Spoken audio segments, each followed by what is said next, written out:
Hello, my name is Prashant. I am from CNC Webworld. आज मेरे साथ मानवी है जो ऑलरेडी सीएनसी वेबवर्ल्ड में ट्रेनिंग ली है और ट्रेनिंग के बाद टीसीएस में इनका प्लेसमेंट हुआ है जो प्लेसमेंट पैकेज 6 लाख का है। तो आज हम मानवी के साथ डिस्कस करेंगे कि इनका इंटरव्यू जर्नी कैसा रहा और किस तरह के क्वेश्चन पूछे गए और इसके बारे में सारी डिटेल चलेंगे। कंग्रेचुलेशंस मानवी, आपको टीसीएस में सिलेक्शन के लिए। Thank you sir. और इस इंटरव्यू में आपको किस तरह के क्वेश्चंस पूछे गए हैं? सर इंटरव्यू में मेनली मुझे मतलब मेरा जो एक्सपीरियंस है वो जावा का है। तो जावा में मेनली मुझे मतलब बेसिकली पहले 4 क्वेश्चंस पूछे हुए थे उन्होंने, लाइक उसके कॉन्सेप्ट वगैरह पूछे हुए थे, इंटरफेस वगैरह क्या होता है ये सब पूरा पूछा हुआ था। देन उन्होंने मेरे से पूछा कि आप जावा में अपने आप को कितना रेट कर सकते हैं। तो मैंने उनसे 7 बोला हुआ था, मतलब 10 आउट ऑफ 7 मैं अपने आप को स्कोर कर सकती हूँ। उन्होंने पूछा आपका सबसे प्लस पॉइंट क्या है जावा में, जावा के लिए पूछा। तो सर मैंने उनको कलेक्शन बताया। उन्होंने कलेक्शंस के कुछ क्वेश्चंस पूछे, क्रॉस क्वेश्चनिंग भी हुई, एक प्रोग्राम भी लिखवाया मेरे से। तो फिर ये सब कलेक्शन मतलब एरे लिस्ट क्या होती है, मैप, हैश मैप वगैरह आप कैसे इसको इम्प्लीमेंट करते हो, छोटी छोटी चीज़ें उन्होंने मतलब बेसिक पूछा हुआ था, लेकिन बेसिक में ही उन्होंने मुझसे इतनी गहराई में पूछ लिया था कि मतलब एक तरीके से मतलब पूरा पूछ लिया था कि क्या कैसे रहता है, स्टार्टिंग टू एंड प्रोसेस क्या रहती है। फिर उसके बाद उन्होंने मेरे से पूछा कि आपको जावा एडवांस में क्या बता सकते हैं। मैंने उनको मतलब मैंने स्प्रिंग फ्रेमवर्क पे काम किया हुआ है। तो स्प्रिंग फ्रेमवर्क का बताया मैंने। तो उसी में से कुछ क्वेश्चंस पूछे, लाइक आईओसी कंटेनर क्या होता है, बीन फैक्ट्री वगैरह क्या होती है, और आपने एमवीसी स्ट्रक्चर फॉलो किया है तो एमवीसी क्या होता है, इसकी क्या प्रोसेस रहती है, कैसे आप डेटाबेस को सर्वर से कनेक्ट करते हो, कनेक्टिविटी जेडीबीसी वगैरह, ये सब पूरा उन्होंने मेरे से पूछा। फिर इसके बाद कुछ ऐसे ज़्यादा कुछ नहीं, ज़्यादा हार्डली 10 to 15 मिनट्स का ही हुआ था। उसके बाद फिर इतना ही सब मेरे से अभी फिलहाल तो पूछा हुआ था। आपको कुछ प्रोजेक्ट से रिलेटेड कुछ पूछा कि आपने कौन सा प्रोजेक्ट उन्होंने मेरे से पूछा? हाँ, प्रोजेक्ट पूछा हुआ था कि आप किस प्रोजेक्ट पे काम किए हो। एक्चुअली जो मेरा प्रोजेक्ट था वो कोलनेट का था, वहाँ पे मेरा पेरोल मॉड्यूल था, तो वहाँ पे सैलरी बनाने का काम रहता था मेनली। तो उन्होंने पूछा कि आप कौन कौन सी टेक्नोलॉजी यूज़ की हैं, क्या फ्रेमवर्क, किस आईडी पे काम किया हुआ है आपने, क्या उसके बेनिफिट्स थे, क्या आपको अपने आप मतलब उसको आपको करने से क्या आपको बेनिफिट हुआ, क्या आप में इम्प्रूवमेंट्स आए, ये सब थोड़ा उन्होंने मेरे से पूछा हुआ था। तो फिर मैंने उनको पूरा डिटेल बताया कि जावा जेएसपी, सर्वलेट, एमवीसी स्ट्रक्चर पूरा मैंने यूज़ किया हुआ था, और ओरेकल डेटाबेस, ओरेकल एसक्यूएल वगैरह ये सब पूरा यूज़ किया हुआ था मैंने। मोस्टली जो फ्रेशर लोग होते हैं या फिर 0 to 1 ईयर का एक्सपीरियंस होता है, वो लोग कंफ्यूज कहाँ पे करते हैं कि जब उनको कोई प्रोजेक्ट एक्सप्लेन करने देते हैं, क्योंकि उनको ये पता होता है कि मैं कर लिया हूँ, बट वो एक्सप्लेन नहीं कर पाते हैं। तो कुछ ऐसा है कि तरीका जो मीन्स जो टेक्निकल पॉइंट ऑफ व्यू से कोई भी प्रोजेक्ट को कोई भी अगर वो रेफरेंस के पॉइंट ऑफ व्यू से तो आप बता सकते हो ताकि इन लोग आसान। सर मैं बस इतना ही कहना चाहूँगी कि जो भी आपने प्रोजेक्ट बनाया है उसका आपको कोर नॉलेज तो होना ही चाहिए। लाइक आपने जावा पे प्रोजेक्ट बनाया हुआ है, कौन कौन सी टेक्नोलॉजी यूज़ की, क्या सोच के आपने वो प्रोजेक्ट लिया है, आपके माइंड में कुछ तो आया होगा उसको लेके कि हमें ये प्रोजेक्ट करना है। तो आप उसी चीज़ को बेस बना के रखो और उसी चीज़ को एक्सटेंड करो, तो आपका छोटा सा प्रोजेक्ट बहुत एक दिन आगे जाके बहुत बड़ा बन जाएगा, क्योंकि आपका बेस क्लियर रहेगा, आपकी नींव क्लियर रहेगी, तो आप आगे जाके उसको बहुत अच्छे तरीके से कर सकते हो और खुद ब खुद आपको आइडियाज आएंगे। आप पहले से मत सोचो कि हमें बहुत बड़ा करना है, छोटा छोटा करके आप बहुत बड़ा कर सकते हो। इससे आपकी पूरी स्टेप्स क्लियर रहेंगे और पूरी टेक्नोलॉजी आपने कैसे क्या यूज़ की है पूरा आपको मतलब एक्सप्लेन करने में बहुत मतलब अच्छा रहेगा। हाँ यस सर। तो मैं बस अभी ये मिस्टेक स्टूडेंट भी करते हैं। नॉर्मली क्या होता है कि बड़ा सा प्रोजेक्ट ले लेते हैं, फिर कंफ्यूज हो जाते हैं। बस वही सर, अभी थोड़ा सा इतना ना सोचे वो कि हमें बहुत बड़ा करना है, छोटा सा सोचो, छोटा छोटा करके आप करोगे तो टेक्नोलॉजी भी क्लियर रहेंगी, आपको बेस पूरा क्लियर रहेगा, तो आप जाके अच्छा कुछ कर पाओगे और आपको एक्सप्लेन करने में भी बिल्कुल भी परेशानी नहीं होगी वहाँ पे। और मेन सर प्रोजेक्ट का ही रहता है वहाँ पे, मतलब जितना मैंने इंटरव्यू दिए हैं तो प्रोजेक्ट का ही वो ज़्यादा रहता है कि आपने जिस टेक्नोलॉजी आपने लर्न की हुई है उस पर आपने प्रोजेक्ट अच्छी से बनाया है कि नहीं बनाया, आप उसको ग्रैब कर पाए हो कि नहीं कर पाए हो। तो वो चीज़ ज़्यादा वो लोग मतलब आइडेंटिफाई करने की कोशिश करते हैं कि आपने क्या पढ़ा था और आपने क्या किया हुआ है उसमें। तो मेनली जो आप पढ़ो उसी पे प्रोजेक्ट बनाओ, भले ही प्रोजेक्ट छोटा हो लेकिन आपको अच्छे से आना चाहिए वो पूरा को जितना अच्छे से एक्सप्लेन करेंगे उतना अच्छा एक्सप्लेन उतना ज़्यादा अच्छा रहेगा। क्योंकि ऐसा हो जाता है ना सर कि कभी-कभी होता है कि जावा की क्वेश्चन मतलब जो क्वेश्चंस वो पूछते हैं हमसे नहीं बनते, तो हमारा जो मोटिवेट मतलब हम लोग डिमोटिवेट होने लग जाते हैं।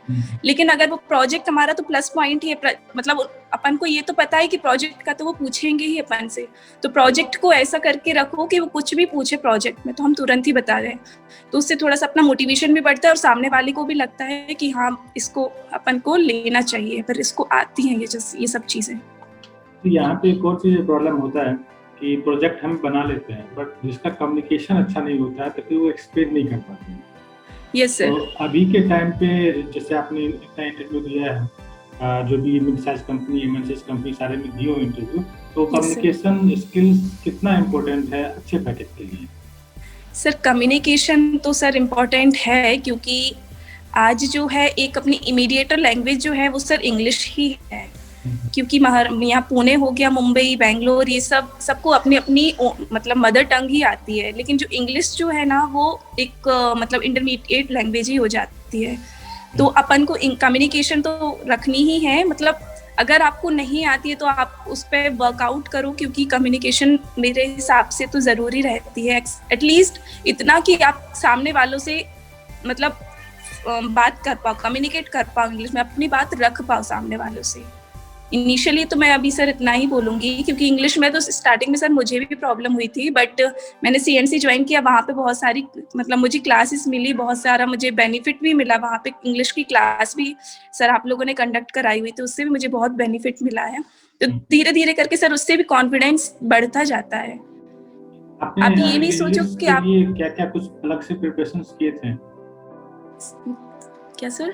इंग्लिश के लिए, कम्युनिकेशन स्किल्स के लिए आपने कुछ अलग से प्रिपरेशन किए थे? अलग से प्रिपरेशन सर मैंने तब किया जब मुझे लगा कि हाँ मेरे इंग्लिश कम्युनिकेशन के कारण मतलब कम्युनिकेशन मस्ट है, कुछ भी मतलब प्लेसमेंट, अच्छा प्लेसमेंट और अच्छा पैकेज लेने के लिए कम्युनिकेशन मस्ट है। तो मैंने उस पर थोड़ा सा वर्कआउट किया, खुद ही वर्कआउट किया, और कोचिंग से जो भी क्लासेस मिलती थी उसका मैंने घर आके प्रैक्टिसेस की। बहुत सारे लोग इवन क्लासेस में भी बैठ के ग्रुप में जो सर होता है, ग्रुपिंग जीडी होती है ना, वो सब किया हुआ। तो धीरे धीरे करके कॉन्फिडेंस वो बढ़ता गया।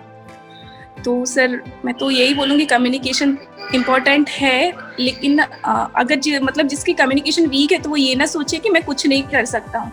वो छोटे छोटे स्टेप ले, जैसे मैंने प्रोजेक्ट का भी बताया कि छोटे छोटे थोड़ा थोड़ा करने की कोशिश करे। ये नहीं कि एकदम से मतलब वो सोचे कि मुझे फ्लुएंट आने लग जाए, तो नहीं, थोड़ा थोड़ा करे तो उससे भी उसका कॉन्फिडेंस बूस्टअप होगा। तो डेफिनेटली इससे स्टूडेंट को हेल्प होगा। और अभी टीसीएस में आपका प्लेसमेंट हुआ है तो आपको कितने का पैकेज ऑफर हुआ? सर मुझे अभी 6 का दिया हुआ है, 6 का लिया हुआ है पैकेज सर, 6 LPA। तो आपने कुछ सैलरी नेगोशिएशन किए थे यहाँ पे?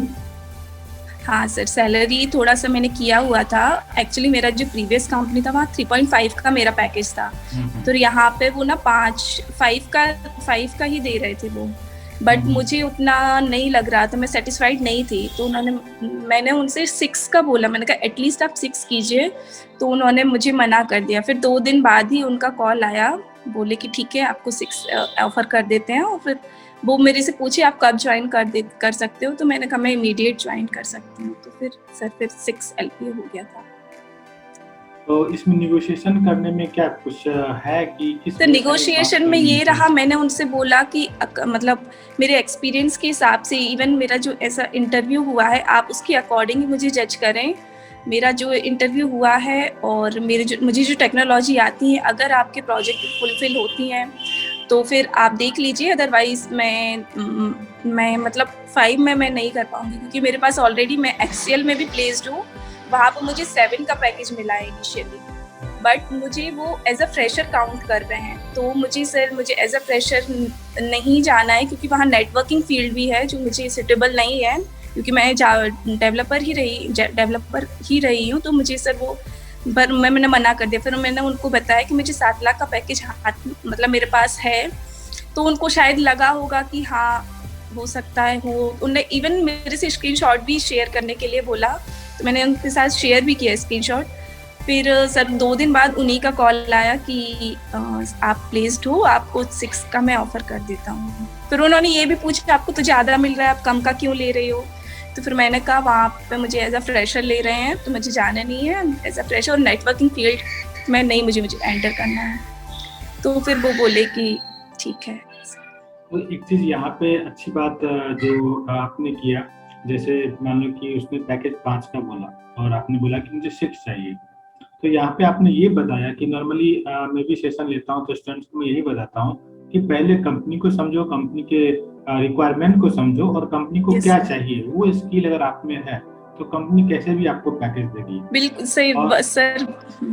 और ये बेस्ट वे है निगोशिएशन करने का कि जो आपको चाहिए मेरे पास स्किल है और मैं वो फुलफिल मैं कर दूंगा, तो आप मुझे जितना मेरा रिक्वायरमेंट है वो पैकेज दो। और मैं कह रहा हूँ 99% कंपनी की रिक्वायरमेंट फुलफिल हो जाती है, तो कोई आपको ये नहीं कहेगा कि मैं इतना पैकेज नहीं दूंगा। रीजन क्या है कि कोई भी कंपनी पूरा प्रोसेस पीछे नहीं जाना चाहेगा कि फिर से मैं शॉर्टलिस्ट करूँ, HR राउंड, टेक्निकल राउंड, ये सब प्रोसेस पे टाइम स्पेंड नहीं करना चाहता है। और यही रीजन है कि वो सोचता है कि 1 लाख रुपए 2 लाख रुपए में ज़्यादा दूँ, बट जल्दी से काम पे आ जाएंगे तो फिर उनका प्रोजेक्ट डिले नहीं होगा। तो ये एक क्लियर जो बच्चों का रहता है ना कि नहीं 5 बोल दिया मैं ज्वाइन कर लूँ, तो वो एक बार उनको दिखाने की भी जरूरत है, नहीं मैं इस लायक हूँ तो आपको इतना पे करना पड़ेगा। ये एटीट्यूड भी चाहिए होता है जब हम लोग जॉब के लिए जाते हैं। तो यस सर।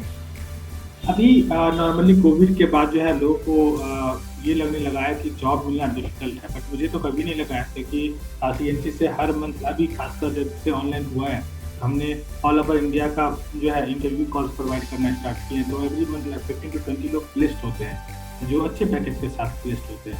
तो आपको क्या लगता है कि जॉब मिलना अभी डिफिकल्ट है या आसान है? सर जॉब मिलना डिफिकल्ट नहीं है अगर आप अपने आप में कॉन्फिडेंट हो कि हाँ मुझे ये टेक्नोलॉजीज में मैं एकदम श्योर हूँ कि मुझे ये टेक्नोलॉजी आती है। तो जहाँ कहीं भी वैकेंसी लगती है वहाँ पे इंटरव्यू अपना कंडक्ट कराओ और वहाँ पे इंटरव्यू जाके दो। एक इंटरव्यू में नहीं,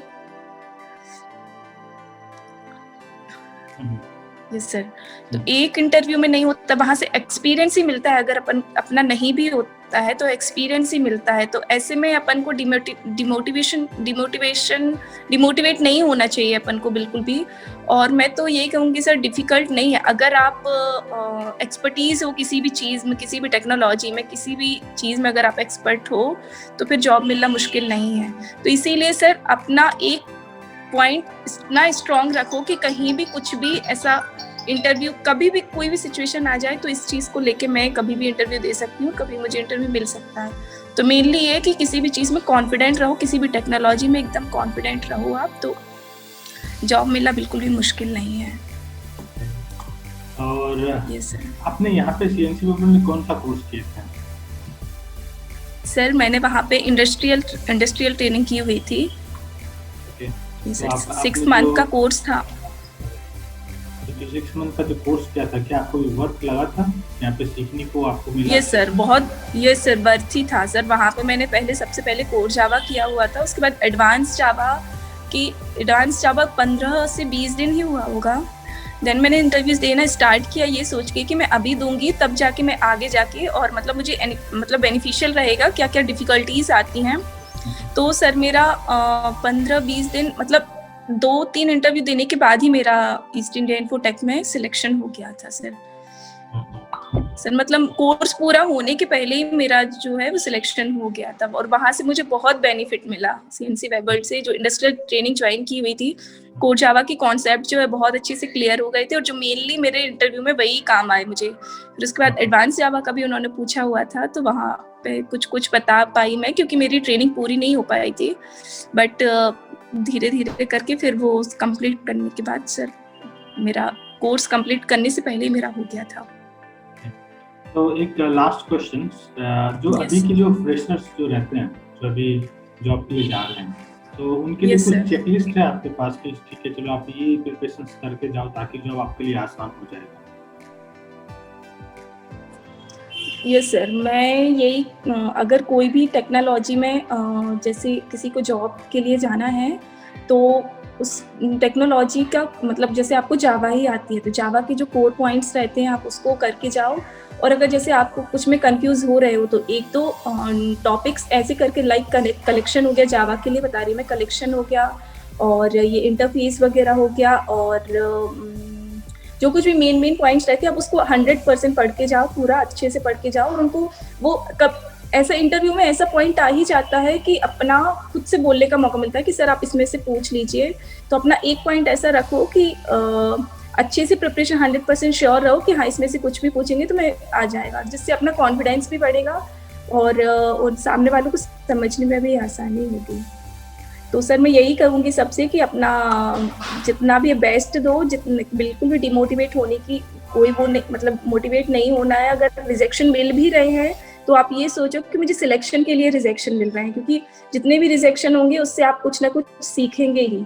तो ये मत सोचो कि मेरे रिजेक्शन हो रहा है, आप ये सोचो मेरा सिलेक्शन होने के लिए ही रिजेक्शन हो रहा है। राइट, ये सही बताया कि मेनली लोग जो है रिजेक्शन के बाद वो डिमोटिवेट होते हैं। मेनली वो रिजेक्शन नहीं है, वो लर्निंग है कि आपको इस इंटरव्यू में कितना क्वेश्चन पूछा गया है, उसके अकॉर्डिंग आपको प्रिपेयर करना है और नेक्स्ट इंटरव्यू के लिए हमें रेडी होकर फिर जाना है। और एक आपने मानवी ये भी आपने अच्छा बताया कि सब कुछ जितने भी हमारे पास टॉपिक है कोर जावा से लेकर एडवांस जावा, कोई एक टॉपिक इतना स्ट्रॉन्ग बना के रखो कि आप कह सकते हो कि इसी टॉपिक में मैंने प्रोजेक्ट किया है और सीखा है।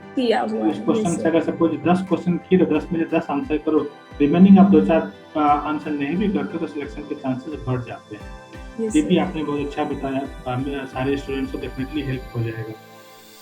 सर प्रोजेक्ट भी बहुत अच्छे से पूरा छोटा बनाओ लेकिन पूरा अच्छे से क्लियर करके रखो। प्रोजेक्ट भी बहुत हेल्पफुल रहता है इंटरव्यू में। सबसे ज़्यादा मतलब जो उसका वेटेज रहेगा मैं 60-40 बोलूँगी। 60 जो है प्रोजेक्ट का रहेगा और अदर नॉलेज जो आपका है वो 40% रहेगा। तो प्रोजेक्ट को अच्छे से करने का मैं यही बोलूँगी।